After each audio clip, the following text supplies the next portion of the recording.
Akhirnya bos DNA Pro ditangkap usai pulang dari luar negeri. Baris Krim Polri telah menerbitkan red notice terhadap 3 tersangka kasus robot trading DNA Pro.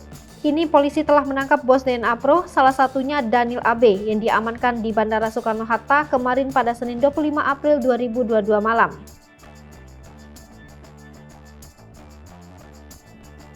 Penangkapan tersebut terjadi di Bandara Soekarno-Hatta Selasa malam saat Daniel usai pulang dari luar negeri. Seperti diketahui, beberapa selebriti sempat diperiksa dan diminta mengembalikan uang dari DNA Pro, di antaranya Rosa, Rizky Bilar dan Lesti Kejora, Firza hingga Yosi Mokalu.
Hai pemirsa Sri Popo TV, jangan lupa komen, like, dan subscribe, serta tonton terus berita-berita terupdate lainnya ya.